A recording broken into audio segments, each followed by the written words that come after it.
안녕하세요. 미국 주식론 대학이 미준입니다. 12월 7일 오늘의 미국 주식 뉴스를 시작합니다.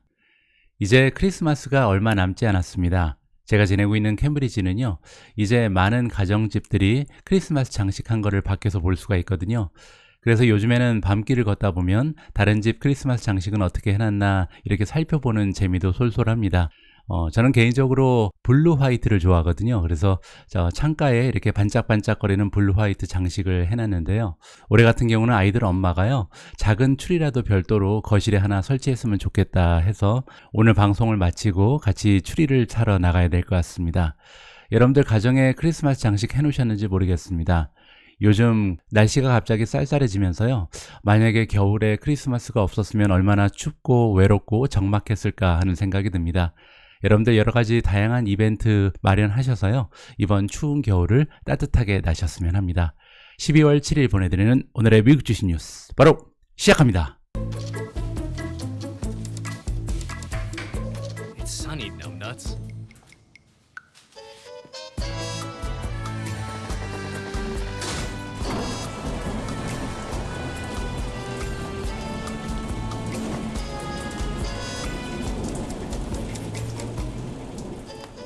Stephen Kress, creator of Seeking Alpha's stock picking system.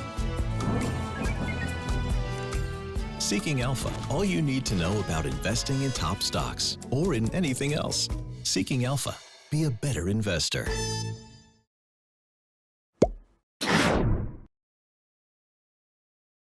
오늘도 먼저 화요일의 미국 증시 마감 시황부터 정리하겠습니다. 다우존스 마이너스 1.03, S&P 마이너스 1.44, 나스닥은 2% 하락을 했고요. 성장주들도 모습이 좋지가 않았겠죠. 스템이 12% 가까이 폭락을 했고요. 유니티 소프트웨어 마이너스 9.87, 버진 갤럭틱 마이너스 9.77, 퍼시픽 바이오 마이너스 9.27, 로쿠 마이너스 9.25, 오픈도어 마이너스 8.44, 루시드 마이너스 8.27, 코인베이스 마이너스 7.80, 온 세미컨덕터도 7.26%나 하락했습니다. 자, 다음은 메가테크 기업입니다. 메타 플랫폼즈가 6.79%나 하락을 했고요. 엔비디아 마이너스 3.75, 아마존 마이너스 3.03, 구글 마이너스 2.56, 애플 마이너스 2.54, 넷플릭스 마이너스 2.25, 마이크로소프트 마이너스 2.03, 테슬라도 1.44% 떨어지면서 전반적으로 테크주들 그리고 성장주들 위주로 좋지 않은 추세가 발견된 하루였습니다.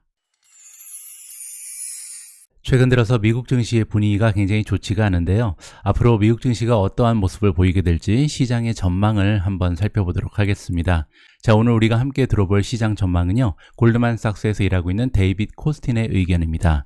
자, 골드만삭스의 US 에퀴티 최고 전략가라고 보시면 되고요. 미국 쪽에 관련된 최고 전략가인 데이빗 코스틴의 의견에 따르면 2023년 미국 경제는 소프트 랜딩이 가능하다. 따라서 경착륙이 아니라 연착륙을 하면서 리세션을 피할 거다. 이렇게 지금 예측을 하는 거죠. 따라서 미국의 경제는요, 플러스 1% 정도 성장할 수 있을 거라고 긍정적인 전망을 내놓고 있습니다. 자, CNBC와 있었던 인터뷰 내용에 따르면요, 하지만 어닝의 성장은 없다. 자, 그 얘기는요, 기업이 만들어내는 순이익은 성장을 하지 못한다라고 예측을 하고 있는 거죠. 그 이유가 설명이 되고 있는데, 첫 번째로 과거 몇 개월 동안 계속해서 기업의 어닝에 대한 전망치가 지금 하향 조정되고 있는 추세거든요. 거기에다가 기준금리는 계속해서 상승하고 있죠. 물론 이제 요즘 들어서 기준금리의 상승폭이 둔화될 거라는 기대감이 커지고 있는 상황입니다. 하지만 그럼에도 불구하고 지금 현재도 기준금리의 수준이 굉장히 높은 상황이고, 앞으로도 얼마간은 계속해서 상승할 가능성이 높기 때문에 기업들이 순이익을 성장시키는 것이 여의치 않을 것이다 라는 것이 골드만삭스의 전망입니다. 자, 이러한 배경 하에 코스틴이 전망을 하기를 S&P 500의 어닝은요, 내년 오히려 11% 정도 마이너스 성장할 거다. 굉장히 좋지 않은 전망을 내놓고 있습니다. 자, 그런데 마이너스 11% 어닝이 감소하는데도 불구하고 S&P 500은요, 횡보를 할 거라고 전망을 하고 있습니다. 즉, 내년 말에 S&P 500의 예상 지수는요, 3,750에서 4,000 정도를 찍을 거라고 얘기하는데요. 여러분들 기억하시겠지만 주가는 실적 곱하기 멀티플이잖아요. 따라서 지금 지금 현재 수준하고 내년 말에 S&P 500 수준이 같다는 얘기는요. 자, 어닝이 11% 떨어지는데 대신 멀티플은 11% 정도 올라갈 가능성이 있다고 보는 거죠. 따라서 코스틴이라는 전문가가 볼 때는 내년에 어닝은 마이너스 10% 이상 하락할 것이다. 하지만 그럼에도 불구하고 금리 인상이 계속해서 올라갈 수는 없겠죠. 따라서 내년 도중에 금리가 이제 인상을 둔화시키는 모습을 보이게 될 거고, 어떤 시점에서는 금리 인상이 멈추고 오히려 금리 인하가 나타날 수도 있잖아요. 그렇게 되면 이제 기업들이 만들어내는 어닝 실적과 관계없이 시장의 멀티플이 상승할 가능성이 있죠. 따라서 기업들이 만들어내는 어닝은 마이너스 성장을 보이지만 멀티플이 올라가면서 S&P 500은 횡보할 것이다 라는 것이 골드만삭스의 전망입니다. 자, 오늘은 시장 전망에 관련된 기사를 하나만 더 보도록 하겠습니다. 자, 이번에 우리가 함께 들어볼 목소리는요, 사토리 펀드를 운영하고 있는 댄 나일즈라는 전문가의 의견이고요. 자, 사토리 펀드의 창립자인 댄 나일즈가 주장하기를 시장의 컨디션이 2023년 초에 다시 한번 악화될 것이다 라고 전망하고 있습니다. 자, 그렇게 되면 주식시장은 다시 한번 떨어지겠죠. 자, 그리고 이렇게 주식시장이 좋지 않은 모습을 보이게 될 이유가 두 가지가 설명이 되고 있는데요. 첫 번째는 금리가 계속해서 조금이라도 올라가고 있고요. 두 번째로 수요가 감소하고 있다. 결국 이 두 가지는 기업의 어닝 실적을 악화시키겠죠. 따라서 앞에서 읽어본 기사랑 일맥상통하는 부분이 있다라고 보시면 됩니다. 자, 댄 나일즈가 예측을 하기를 마지막 랠리가 일어날 것이다. 따라서 지금부터 크리스마스까지는요, 한 2주 정도 마지막으로 주식시장이 힘을 내면서 랠리를 거듭할 거라고 얘기합니다. 따라서 단기간으로는 주식시장이 상승할 가능성이 있다라고 보는 거죠. 그 이유가 설명되고 있는데요. 일단 중국 쪽에서 코비드 바이러스에 대한 정책을 완화하고 있고요. 두 번째로 투자자들이 포모를 하고 있다라고 얘기합니다. 자, 포모 굉장히 오래간만에 들어보는 단어인데요. 2020년에 굉장히 유행했었죠. 자, 포모라는 것은요, 원래 남들은 굉장히 좋은 기회를 다 잡고 있는 것 같은데 나 혼자 뒤처지는 느낌, 이런 느낌을 받으면서 대중을 따라가는 현상, 그러니까 아무런 생각 없이 그냥 무작정 따라가는 그런 현상을 포모라고 부르거든요. 근데 이제 이게 투자랑 접목이 되면서 상승하는 종목이라든지 주식시장이 폭등을 할 때 무작정 투자하는 행위를 포모 바잉이라고 부릅니다. 자, 어쨌든 지금부터 크리스마스까지는 포모가 일어날 가능성이 있다는 것이 그의 주장이고요. 자, 하지만 홀리데이 시즌이 일단 끝나게 되면 기업들이 다시 한번 네거티브 서프라이즈를 발표할 것이다. 이 얘기는요, 어닝 실적이 굉장히 참담할 것이다 라고 전망을 하는 겁니다. 그렇게 되면 다시 한번 주식시장이 폭락할 수밖에 없는 계기가 마련된다는 거죠. 자, 어느 정도로 많이 떨어질 것으로 예상하고 있냐면요, 2023년 초에 아무래도 테스트를 하거나 브레이크를 할 것이다. 새로운 최저점을 지을 거라고 얘기합니다. 자, 그 얘기는 10월 달에 주가가 S&P 500 기준으로 3,491까지 떨어진 적이 있거든요. 따라서 이 수준을 다시 한번 테스트하거나 아니면 이 밑으로 뚫고 내려갈 가능성까지도 염두를 해야 된다. 그것이 이제 나일즈의 의견입니다. 자, 구체적인 종목들을 얘기하고 있는데요. 나일즈의 의견에 따르면 기업들에게 소프트웨어를 제공하는 그런 기업들이 2023년 초에 굉장히 어려움을 겪을 거라고 전망을 해주고 있습니다. 자, 거기에는 아마존이라든지 구글, 줌, 마이크로소프트 같은 대기업들도 소속이 돼 있다라고 얘기하고요. 자, 그의 의견을 들어보면요, 팬데믹 동안 이런 고객사들이 소프트웨어를 많이 사용했다. 왜냐면 원격 근무 같은 게 활성화되면서 아무래도 새로운 소프트웨어 같은 것이 많이 필요했겠죠. 하지만 이런 시대가 끝냈다고 얘기합니다. 이제 3년 정도가 지나고 아무래도 이러한 컴퓨팅 자원에 대한 수요가 계속해서 감소하고 있다. 저는 개인적으로 여기에 동의하지 않습니다. 클라우드라는 것은 하나의 진화 모습이라고 생각하지 단기적인 변화라고 생각하지 않거든요. 따라서 여러분들 중에서도 만약에 클라우드라든지 인공지능, 4차 산업혁명의 키워드들이 단기적인 유행이다라고 생각하시면 테크주에 투자를 하면 안 되겠죠. 하지만 저 같은 경우는 테크주에 지속적으로 투자하는 이유가 이러한 클라우드 혁명은 하나의 진화되는 모습이다. 따라서 영원할 거라고 보는 거죠. 반영구적으로 일어날 수 있는 가능성이 있다라고 저는 개인적으로 생각을 합니다. 물론 이제 나일즈라는 전문가는 그렇게 생각하지 않는다라고 정리를 해드리겠습니다.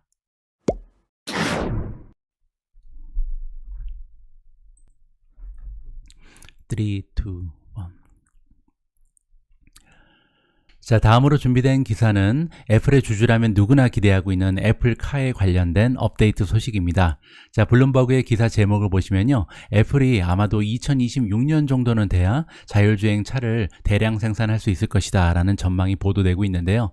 자, 그래서 자세한 내용을 읽어보려고 그랬더니 회원 가입을 해야 멤버십한테만 보여주는 그런 기사 내용입니다. 자, 그래서 제가 시킹알파에 관련해서 좀 홍보 말씀을 드리면요, 만약에 여러분들이 블룸버그 기사를 읽기 위해서 회원 가입을 하시면 하면 1년 가입비가 무려 199파운드입니다. 199파운드면 달러로 하면 거의 250달러 정도가 되거든요. 자, 그런데 만약에 여러분들이 99달러를 내시고 시킹 알파에 가입을 하시면 이런 기사들도 모두 깔끔하게 정리가 돼 있다라고 홍보의 말씀을 잠깐 드리겠습니다. 자, 어쨌든 시킹 알파에 올라와 있는 같은 기사 내용을 정리를 해보면요. 자, 애플이 2026년까지 자율주행 차의 출시 시기를 딜레이했다, 연장했다라고 기사의 제목에서 알려주고 있습니다.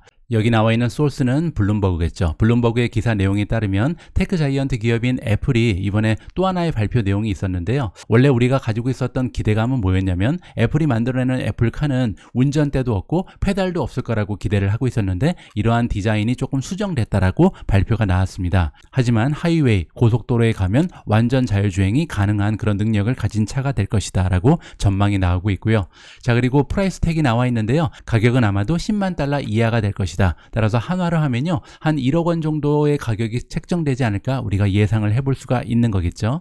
자, 최근에 발표된 타임 테이블이 나와 있는데요. 자, 디자인 같은 경우는 2023년에 아마도 공개가 될 가능성이 높다. 내년까지는 디자인이 나올 거라는 거죠. 그리고 2024년 말까지 어떠한 기능이 탑재되어 있는지 기능이 설명될 것 같고요. 자, 2025년에 마지막 시범 운영을 한 다음에 2026년에 결국 대량 생산에 들어갈 것이라는 것이 최근에 업데이트된 내용입니다.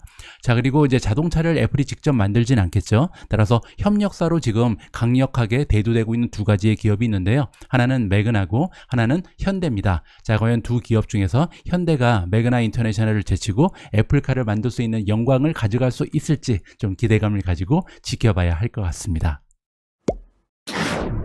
자, 다음으로 대기하고 있는 기사는요, 워렌 버핏이 애플과 함께 패키지로 투자하고 있는 TSMC 관련된 업데이트입니다.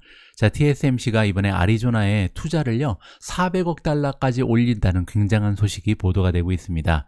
자, 타이완 세미컨덕터 매니팩처링 컴퍼니, 줄여서 우리가 TSMC라고 부르죠. 티커 네임은요 C가 붙지 않는 TSM입니다.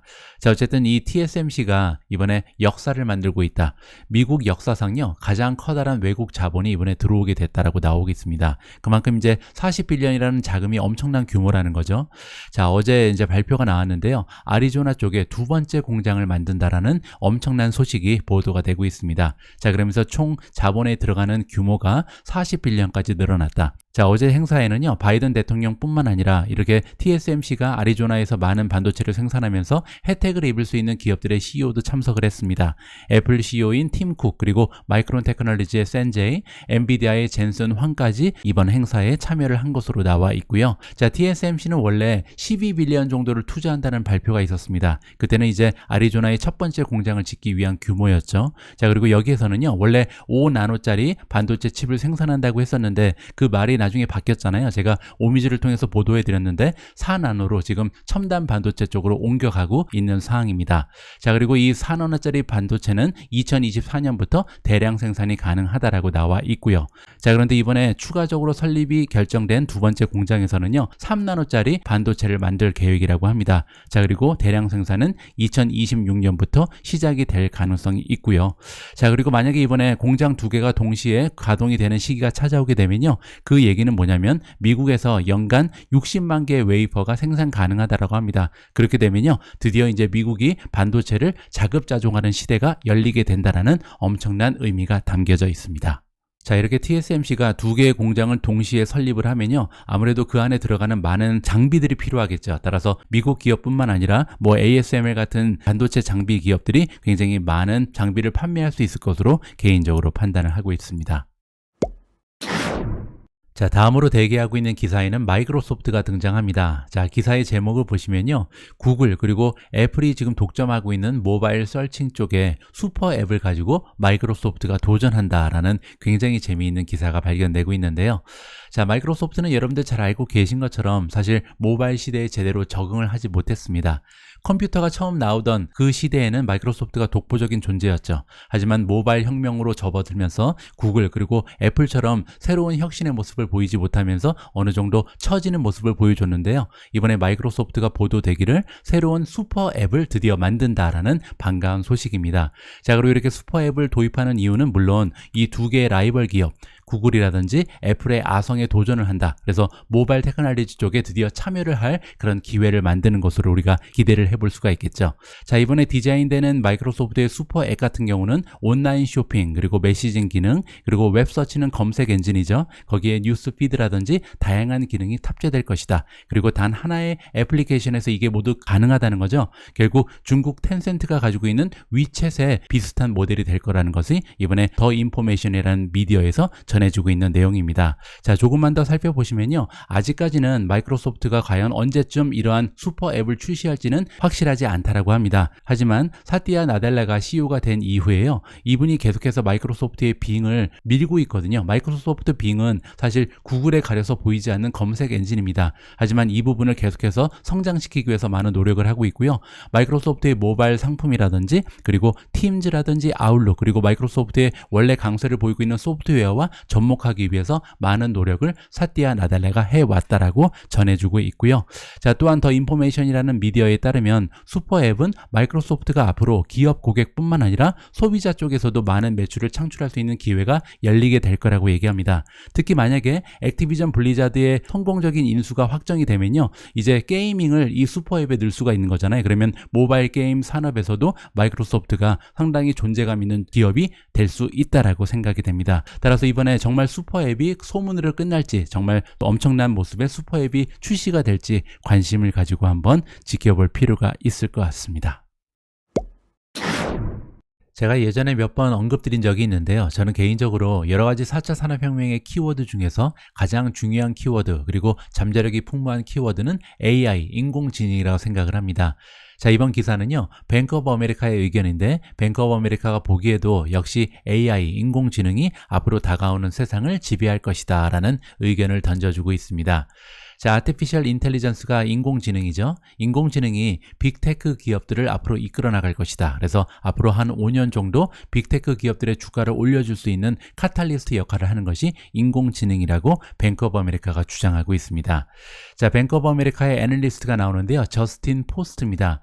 자, 이분이 어느 정도의 신뢰감을 가질 수 있는 분인지 찾아봤는데요. 자, 팁랭스에 등록되어 있는 8087분의 월가의 전문가 중에서 68위를 하고 있습니다. 그 얘기는요, 상위 1% 안에 드는 거죠. 따라서 굉장히 유능한 애널리스트의 주장이라고 보시면 될 것 같고요. 자, 이분이 최근에 추천하고 있는 주식을 보시면 부킹닷컴이죠. 부킹홀딩즈 바이를 받고 있고요. 펠로톤도 바이, 아마존 바이, 그리고 핀터레스트랑 메타 플랫폼즈는 홀드를 받고 있고요. 알파벳 역시 바이를 획득하고 있다. 이렇게 정리가 가능합니다. 자, 어쨌든 이렇게 유능한 저스틴 포스트가 주장하기를 AI 그리고 머신러닝이요, 앞으로 가장 중요한 성장 동력이 될 것이다. 특히 이제 All Things 인터넷이 나오는데 우리가 보통 사물 인터넷이라고 부르는 다른 이름입니다. 자, 이렇게 AI, 머신러닝이 활용될 수 있는 부분이 여기 나와 있는데요. 예를 들어서 컨텐트 렐러번스, 이건 뭐냐면 사용자에 따라서, 소비자에 따라서 보고 싶은 컨텐츠가 다르잖아요. 이거를 걸러주는 역할을 AI와 머신러닝이 하고 있다. 그리고 이제 광고도 마찬가지겠죠. 우리가 구매 욕구를 당길 수 있는 그런 상품이 표시가 돼야겠죠. 자, 이커머스도 마찬가지겠죠. 우리가 아마존 같은 데 들어갔을 때 내가 관심 있는 상품이 쭉 진열이 돼야 조금 더 컨버전의 확률이 올라갈 수 있다라고 이야기를 드릴 수가 있고요. 게다가 앞으로는 인공지능 그리고 머신러닝이 고객들의 만족감도 올려줄 수 있는 커스터머 서비스의 기능도 하게 될 것이라는 것이 그의 의견입니다. 자, AI 그리고 머신러닝의 테크놀로지는요, 정말 중요한 역할을 모든 인터넷 섹터에서 하게 될 것이다. 그 얘기는 미디어, 이커머스, 트랜스포테이션 가리지 않고 앞으로는 인공지능의 시대가 도래할 거라고 얘기하는 거죠. 그리고 이러한 인공지능의 테크놀로지, 머신러닝의 테크놀로지를 적절히 효과적으로 사용하는 기업들이 많은 수혜를 입을 수 있다는 것이 저스틴 포스트의 의견입니다. 자, 그러면 과연 어떤 기업들이 인공지능 쪽에 활발하게 투자를 하고 있고 잘 이용하고 있는지 리스트를 한번 살펴볼 텐데요. 첫 번째 기업은 메타 플랫폼즈입니다. 메타 플랫폼즈는 2013년부터 AI에 투자를 진행했다라고 나와 있고요. 그들이 지금 만들고 있는 새로운 슈퍼컴퓨터가 있는데 AI 리서치 센터 클러스터라고 부릅니다. 줄여서 RSC인데요. 자, 이 RSC RSC가 완성된다면 지금 현재로서는 전 세계에서 가장 빠른 인공지능 컴퓨터가 될 거라고 칭찬을 해주고 있죠. 자, 그리고 RSC는요, 페이스북의 모기업인 메타 플랫폼즈에 많은 이점을 줄 수 있다라고 얘기합니다. 예를 들어서 소셜 미디어에 많은 그 이미지가 올라오고 있는데 이미지라든지 비디오 그리고 텍스트 같은 것을 함께 분석하면서 소비자들에게 다가갈 수 있는 그런 역할을 인공지능이 하게 될 것이다라는 것이 그의 의견입니다. 자, 두 번째 종목은 알파벳입니다. 알파벳도 역시 인공지능의 강자죠. 자, 구글 같은 경우는요, 영국의 베이스를 가지고 있는 AI 리서치 기업인 딥마인드가 바로 생각이 납니다. 딥마인드는 여러분들 잘 알고 계신 알파고를 만든 그런 기업이죠. 이 알파고를 만든 딥마인드의 테크놀로지가 지금 현재 구글의 모든 인공지능을 책임지고 있다라고 보시면 됩니다. 뭐 예를 들어서 구글 어시스턴트라든지 아니면 구글 플레이에 들어가서 우리가 이제 애플리케이션이 레코멘데이션이 되잖아요. 이 추천되는 앱 역시도 이 딥마인드의 인공지능이 역할을 하고 있다라고 보시면 되고요. 자, 그뿐만이 아니죠. 구글 같은 경우는 이 검색 엔진 그리고 유튜브 쪽에도 인공지능의 도움을 많이 받고 있다라고 이해가 가능하고요. 자, 2016년부터 알파벳 같은 경우는 AI 쪽에 무려 1200억 달러를 투자해 오고 있다라고 합니다. 따라서 앞으로도 인공지능 그리고 머신러닝의 테크놀로지 이용해서 계속해서 성장할 수 있는 기업이 구글이다. 이렇게 우리가 기대를 해볼 수가 있겠죠. 자, 다음은 아마존입니다. 아마존은 이제 이커머스의 자이언트 기업인데 아티피셜 인텔리전스를 계속해서 많이 이용하고 있다. 뭐 예를 들어서 알렉사가 생각이 나잖아요. 그뿐만 아니라 고스토어는 뭐냐면 아마존 고라고 부르는 작은 스토어를 얘기하는데요. 편의점 형태죠. 자, 근데 들어갈 때 이렇게 우리가 아이디를 찍고 들어갑니다. 그리고 나면요, 원하는 물건을 그냥 들고 나오면 되거든요. 결제할 필요가 없는 그런 샵을 우리가 아마존 고라고 생각하시면 됩니다. 자, 이러한 테크놀로지가 가능한 이유가 모두 아마존이 보유하고 있는 인공지능 그리고 머신러닝의 발전 때문이다라고 이해를 해볼 수가 있겠죠. 자, 알렉사 같은 경우는 여러 가지 에코시스템을 구축하고 있다. 그 얘기는 다양한 하드웨어에 알렉사가 들어가면서 그 기능이 상승되고 있다라고 우리가 기대를 해볼 수가 있겠죠. 따라서 앞으로 알렉사를 중심으로 하는 아마존의 어떠한 하드웨어가 개발될지 우리가 좀 관심을 가지고 지켜볼 필요가 있습니다. 자, 다음으로 등장하는 기업은 에어비앤비인데요. 에어비앤비 역시 인공지능을 이용해서 많은 기능을 수행하고 있다고 합니다. 자, 우리가 에어비앤비 웹사이트에 가면요, 우리한테 맞는 맞춤형 리스트가 쭉 뜨게 되거든요. 근데 거기에 들어가는 요인이 100가지가 넘는다고 합니다. 따라서 우리의 취향이라든지 개인적인 성향에 따라서 다양한 정보를 흡수하고 분석해서 우리 앞에 그 리스트가 뜬다. 이렇게 이해가 가능하잖아요. 자, 그뿐만이 아니고요. 에어비앤비 같은 경우는 인공지능을 그리고 머신러닝을 이용해서 가격 결정을 도와준다고 합니다. 자, 호스트라는 얘기가 나오는데요. 에어비앤비를 통해서 비즈니스를 운영하고 있는 사람들이죠. 근데 이 사람들 입장에서는 과연 내가 1박에 어느 정도를 차지해야 내 방이 팔리게 될지 그리고 어느 정도까지 가격을 높게 설정할 수 있을지 굉장히 좀 궁금하죠. 자, 이러한 기능을 인공지능이 해준다고 합니다. 예를 들어서 그 근처에 있는 호텔의 가격을 다 분석하고 그리고 계절이라든지 로컬에 있는 이벤트까지 다 고려를 해서 지금 현재 적정 가격은 이 정도다라고 추천을 해주는 기능을 에어비앤비의 인공지능이 담당하고 있다. 이렇게 설명을 드릴 수가 있겠습니다. 자, 마지막 기업은 우버입니다. 우버 같은 경우도 AI를 이용해서 많은 기능들을 수행하고 있다라고 나와 있는데요. 가장 중요한 것은 디맨드 프레딕션이죠. 그 얘기는 뭐냐면 운전자들이 몇 시부터 몇 시까지 일을 하면 가장 고객을 많이 확보할 수 있을지 추천을 해주는 역할을 인공지능이 하고 있다. 그뿐만이 아니라 고객 관리, 고객 만족도를 높여줄 수 있는 그런 역할을 수행하고 있다. 이렇게 정리가 가능할 것 같습니다. 따라서 여기에 나와 있는 빅테크 기업들이요, 지금 인공지능 그리고 머신러닝을 가장 적극적으로 활용하고 있고 앞으로 이 테크놀로지가 발전되면 발전될수록 더 많은 수혜를 입을 수 있다라고 정리가 가능할 것 같습니다. 자, 오늘 마지막으로 읽어볼 기사에는 소니가 등장하는데요. 자, 소니가 이야기하기를 테슬라가 요즘에 개발하고 있는 휴머노이드 로봇이 있죠. 이 로봇을 우리는 지금이라도 당장 만들 수 있다라고 큰 소리를 치고 있어서 많은 관심을 받고 있습니다. 자, 소니의 경영진에서 이번에 로이터 통신에 이야기하기를요. 재패니스 테크 기업 그리고 엔터테인먼트 기업인 소니는요, 이미 기술력은 확보하고 있다. 그래서 우리가 원하면 언제든지 휴머노이드 로봇을 만들 수 있는 기술력이 있다라고 얘기하고 있습니다. 근데 중요한 것은 어디에 사용해야 될지 아직 감이 잡히지 않는다라고 얘기하고 있고요. 자, 일단 기술력에 따르면 우리뿐만 아니라 전 세계 많은 기업들이 기술력은 이미 가지고 있다. 따라서 휴머노이드 로봇을 만드는 것은 그렇게 어려운 일이 아니다라고 얘기하고 있죠. 따라서 이 휴머노이드 로봇 가지고 어디에 사용할 수 있을지 이것만 확정이 되면 빠르게 만들어낼 수 있다라고 얘기하고 있습니다. 결국 가장 중요한 것은 사용을 어디에 할 수 있냐, 어플리케이션, 사용 용도가 가장 중요하다라고 얘기하고 있고요. 자, 물론 소니 같은 경우는 로봇을 예전에도 만들어 왔죠. 1990년대 말에, 즉 25년 전에 이미 아이보라는 강아지 로봇을 출시한 적이 있습니다. 그때 이제 15만 대 정도를 판매를 했고요. 그리고 2018년에 새로운 버전, 업데이트 버전을 출시했는데 그때는 2만 대밖에 판매를 하지 못하면서 더 이상은 개발하지 않고 있죠.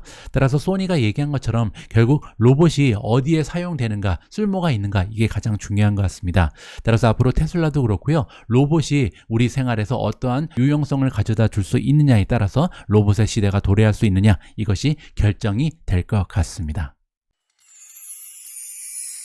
12월 7일 오늘의 미국 주식 뉴스는 여기까지입니다. 오늘 방송 역시도 마지막까지 함께 해주셔서 감사합니다. 내일도 저는 변함없이 다양한 정보, 유용한 정보 가득 모아서요, 다시 인사드릴 수 있도록 하겠습니다. 우리 모두가 미국 주식 투자로 은퇴하는 그날까지 다 함께 화이팅입니다. 행복한 하루 되세요. 감사합니다.